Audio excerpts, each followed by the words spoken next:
aparte, constituiría el hecho de que Cristina, hoy presa por corrupción, elija o tenga voz y voto para elegir un juez de la Corte que va a tener que decidir sobre sus causas. Sería una desgracia institucional. Pero ella, la expresidente, siempre tuvo como su principal objetivo este tema. Todos miran al Congreso, todos en la política, por lo menos, y los que la seguimos, especialmente al Senado, donde por estas horas tiene lugar una pulseada a 3 bandas y con el rostro de 3 mujeres. Creo que era el último test de pragmatismo. El viernes escuché que el jefe de gabinete, Manuel Adorni, lo escuchamos acá, decir que se terminaba el 10 la primera etapa del gobierno y que la segunda tenía como objetivo básicamente alcanzar consenso para las reformas. Y bueno, este pragmatismo tenía un último test, ¿no?, que estaba en la propia jerarquía constitucional, por la ruptura total de relaciones con la vicepresidente, que acaba de entrar ahora. Yo no digo que se reconstituyó una relación, no es así, ya vamos a avanzar en eso, pero que acaba de entrar en lo que yo llamo una convivencia fría desde el viernes con la reunión entre Patricia Bullrich y Victoria Villarruel. Y ahí inmediatamente pongo la pregunta: ¿convivencia fría o guerra fría? ¿No? Porque pueden ocurrir las dos cosas a la vez. Lo cierto es que el gobierno, con su meta de reformas, con la importancia que tiene el Senado para llevar adelante esa agenda, no puede depender de un problema personal. No, hay veces que en la política uno no lo escucha, pero que podríamos poner como frase. En House of Cards lo decían mucho. No es personal, decían. No es personal, porque a veces lo personal puede ser muy bueno o puede ser muy malo, pero lo político no tiene nada que ver. El problema personal ustedes ya lo conocen. Entre el presidente y la vice el vínculo está totalmente roto. Y vamos a avanzar después sobre ese tema. Pero claramente la Casa Rosada autorizó el deshielo táctico, ¿no? Deshielo táctico de la relación política con esta reunión entre las dos mujeres fuertes que vamos a ver en el Senado. Anoche, ¿y por qué volví con este tema? Yo, que ustedes me dirán, ¿pero estás hablando de una reunión del viernes? No, esto. Anoche, la ministra de Seguridad, senadora electa, habló de su encuentro con Victoria Villarruel. Las miradas respecto a cómo encarar el futuro son miradas que tienen una cierta diferencia, en el sentido que ella se coloca como vicepresidenta, presidenta de la Cámara de Senadores, pero sin tomar partido. En general los presidentes de las cámaras toman partido, como Martín Menem toma partido, como uno toma partido porque ese cargo es en tanto somos gobierno. Entonces me parece que el objetivo que yo voy a buscar, conjuntamente con todo nuestro bloque, es que la vicepresidenta, sin violar el reglamento, porque no hace falta violarlo, porque nosotros tenemos que construir una mayoría, ayude a empujar los proyectos que el gobierno precisa para que la Argentina crezca cada vez más. Tremendo, tremendo. Recién me decía por lo bajo Adriana, la neutralidad no existe en política, no, menos en un cargo así. No sos vicepresidente del aire, ¿no? Pero decir esto, llevar esta afirmación a la dimensión pública, este reclamo a Villarruel de ayudar a empujar los proyectos que el gobierno necesita, es decirle indirectamente que no lo está haciendo, o al menos sugerirle salir de la neutralidad. Recién me decía Adriana, la neutralidad no existe, tomó su frase. La vicepresidente el viernes respondió de 2 maneras. Una fue simbólica, pero contundente, por no decir bravísima, porque le regaló a Bullrich una constitución. Y al hablar con los periodistas explicó por qué ella no puede interferir en el funcionamiento de la Cámara. Yo también le quise comentar cómo es el manejo de la Cámara, porque yo no tengo facultades como para obstaculizar o para interrumpir el ejercicio parlamentario en la Cámara, entonces le quise hacer la aclaración a ella más que nada para que ella tenga presente eso. Bueno, hay tantas cosas para analizar, tantas. Pues si uno agarrara el televín de las sesiones podría decir, no sé, cuando Cristina era vicepresidente, ni se nos ocurría pensar en neutralidad, ¿no? Sí hay momentos donde la vicepresidente no tiene opción más que manejarse, no con el reglamento. Pero es interesante lo de la Constitución, porque la Constitución, excepto en cuestiones que tienen que ver con el juramento, y otras cosas administrativas, es bastante escueta con respecto al rol del vice. Escueta no significa que no sea categórica. El artículo 57 reza: el vicepresidente será presidente del Senado, pero no tendrá voto, sino en el caso de que haya empate en la votación. Un leve repaso del voto no positivo de Julio Cobos muestra el tembladeral que puede hacer la falta de acuerdo en un tema donde le toque desempatar a un vice que no está alineado con su gobierno. Y acá de nuevo, yo no hablo de que estuvo bien o que estuvo mal en ese voto no positivo. Hablo de que políticamente puede ser un tembladeral. Luego, y acá la cosa se pone un poquito más borrosa, el otro artículo que extiende las atribuciones del vice es el que atiende a supuestos de reemplazo del presidente, que el más leve es el viaje. El problema es que también habla de el artículo 88, caso de enfermedad, renuncia o destitución. Por eso es que siempre el rol del vice está envuelto en esa presunción de conspiraciones. Entonces, ahí el Ejecutivo pasa al vicepresidente. Lo mismo si el vicepresidente tuviera cualquiera de los supuestos que enmarcan una salida del presidente, pasaría la presidencia al presidente provisional del Senado, que es una figura elegida por el cuerpo y que generalmente propone el Poder Ejecutivo. Fíjense esto, porque también es interesante. Cualquiera hubiera dicho, Patricia Bullrich va directo a convertirse en la presidenta provisional del Senado, pero no. Todo indica que el gobierno, o por lo menos es lo que se menciona, está proponiendo a la patagónica Nadia Márquez, que es una referente evangélica, que ya pasó por diputados y que es cercana a Karina Milei. Pero, contrario a cualquier malestar por esta cuestión, a la ministra Bullrich se le escuchó decir, con otra senadora electa, que ella no quiere ser un jarrón chino, es decir, una figura decorativa, que su tarea es comandar la tropa, cuando no, eso. Y en este caso, la tropa de senadores libertarios que ya está empeñada en agrandar, Patricia. Eso no solo tiene que ver con sumar senadores al bloque, sino con estimular la fractura de la bancada kirchnerista, donde el gobernador de Catamarca, por ejemplo, yo hablé con él, Raúl Jalil, y le pregunté, concretamente le pregunté, fue miércoles o jueves ahí de la reunión esta, le pregunté si él tenía disposición para votar las reformas que proponía el gobierno y también los cargos judiciales que están pendientes por el bloqueo que tenía Cristina Kirchner. Y ustedes fíjense que es un escándalo lo que está pendiente y vacante en el Poder Judicial, son casi el 50% de los cargos. ¿Saben lo que significa que el 50% de los jueces no esté designado? Las subrogancias, las tardanzas, los costos, la injusticia porque es demora. En fin, esto me decía el gobernador.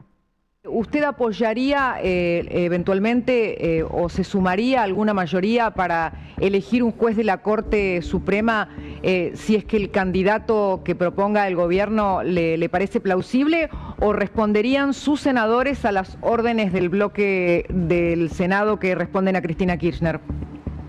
No, yo personalmente creo que es una vergüenza que la política no haya resuelto los miembros de la Corte y más de 200 fiscales, jueces. Catamarca tiene una sola Cámara Federal y tiene un solo juez. Bueno, algunos ya están sumando a estas horas al gobernador de Santiago del Estero, Gerardo Zamora, que va a asumir como senador, otrora ultra kirchnerista, haciendo hasta rancho aparte. Tampoco los salteños están conformes bajo el mando de Cristina Kirchner, que les intervino el partido en la provincia. El gobernador Gustavo Sáenz fue el primero en reclamar que el PJ no sea una pyme familiar, ¿se acuerdan? Que les devuelva a los partidos justicialistas, que ella me parece que lo tomó como una pyme familiar a esto con Máximo, y es el juguetito que les queda como para presionar, y esto no es una pyme familiar que la va a manejar desde el balcón y desde su casa con el hijo, diciendo pongamos este acá, este allá. A estas horas el kirchnerismo está buscando que no asuma una senadora, la senadora Valverde de Río Negro, a la que ligan con una situación de detención en Estados Unidos, con el tema Machado. Eso les importa poco. Lo que quieren siempre, porque Cristina en esto es muy hábil, es garantizarse cualquier espacio posible en el Senado, como pasó con el caso de Cuadra. En esto creo que conoce como nadie las mañas y los vericuetos posibles. Pero bueno, así las cosas. Ustedes ven, la ministra Bullrich entra al Senado para una puja de poder con dos mujeres, Victoria y Cristina. Patricia, Victoria y Cristina, parece una película de Almodóvar. En el caso de la vicepresidente, los matices van de la convivencia a la Guerra Fría, pero yo los voy a subdividir en tres actitudes bien distintas: colaboración, neutralidad o boicot. Lo del boicot no lo digo porque lo piense yo. Lo van a escuchar por parte de Patricia Bullrich antes de la reunión, cuando le salía a marcar la cancha. Palabra fuerte, ¿no?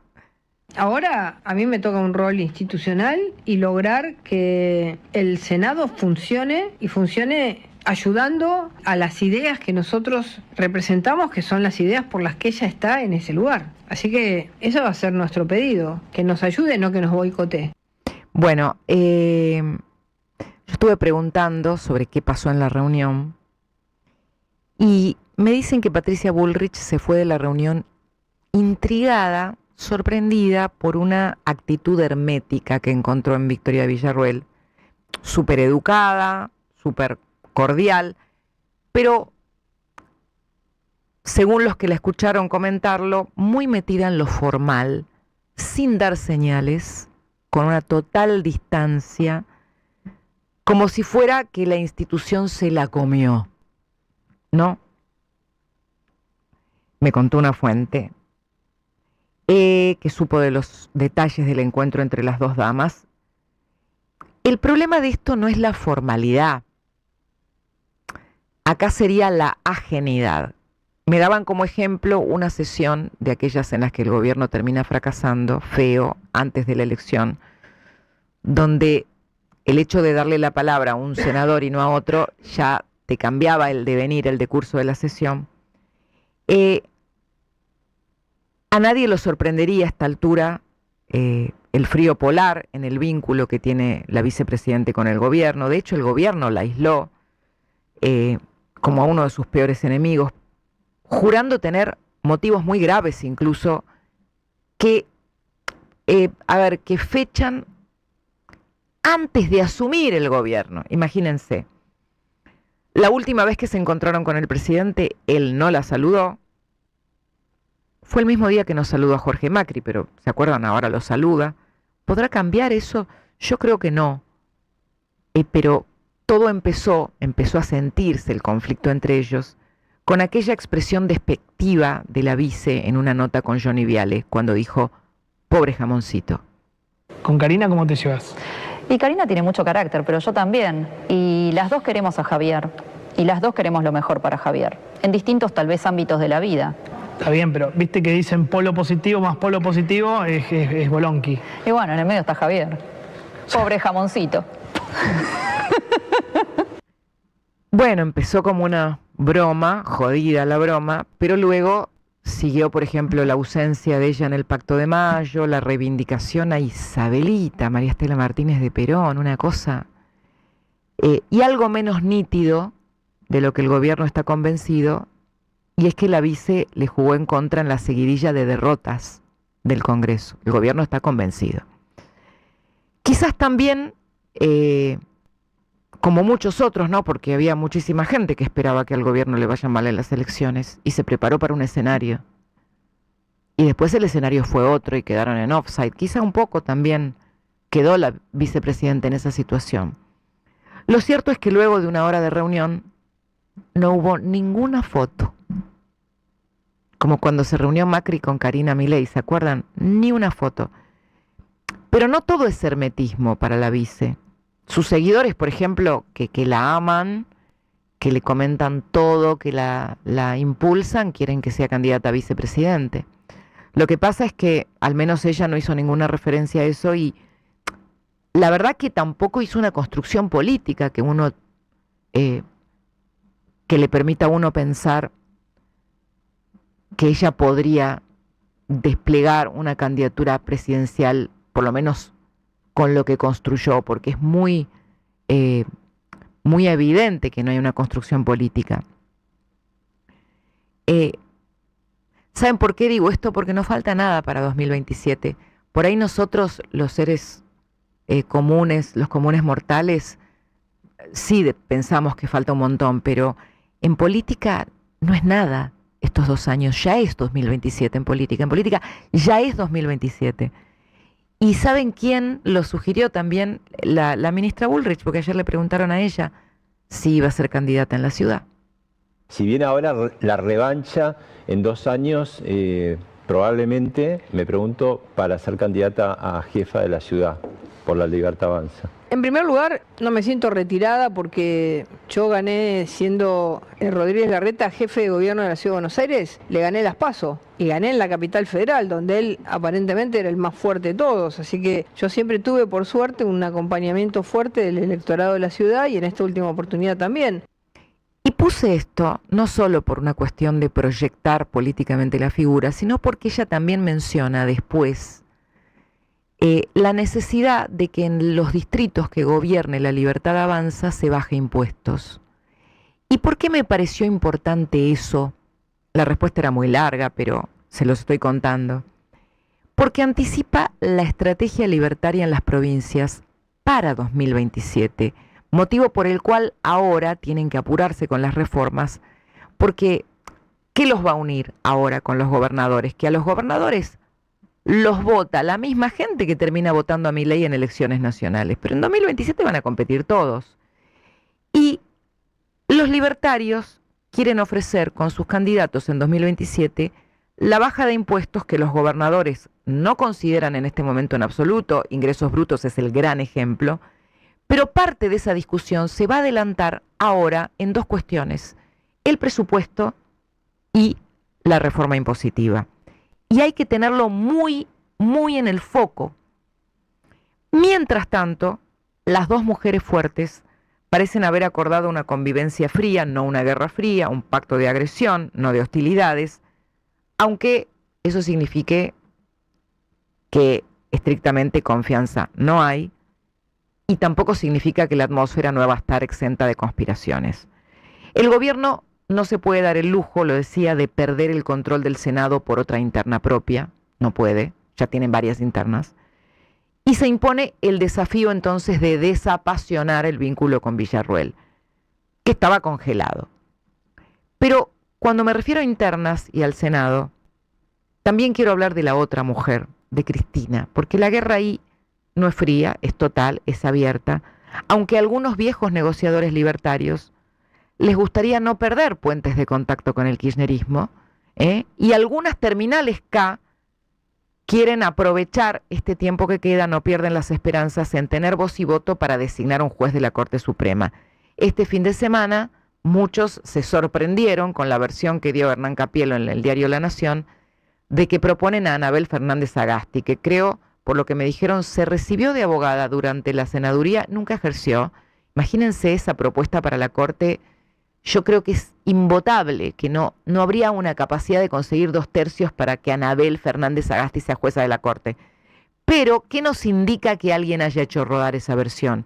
Probablemente parte de las internas del gobierno, y probablemente que Cristina no pierde un minuto, porque ¿saben qué pasa? Se le viene una muy difícil. A ver, es impensable que el gobierno, que está apelando a consolidar alianzas con todos los gobernadores peronistas no acá, le dé a Cristina la elección de un juez de la Corte. Es impensable. Pero aparte, constituiría el hecho de que Cristina, hoy presa por corrupción, elija o tenga voz y voto para elegir un juez de la Corte que va a tener que decidir sobre sus causas, sería una desgracia institucional, Pero ella, la expresidente, siempre tuvo como su principal objetivo este tema, no otro. Ella hizo presidente a Alberto Fernández para lograr impunidad y nunca estuvo en una situación más débil que la actual. Entonces, a mí no me quedan dudas de que aún en la peor situación va a hacer todo para influir, porque esta es su obsesión, porque de esto depende su futuro judicial, que es muy complicado, probablemente más complicado que nunca. Ojo, que la pelea con la Corte va a volver a empezar. La pelea por la Corte va a volver a empezar.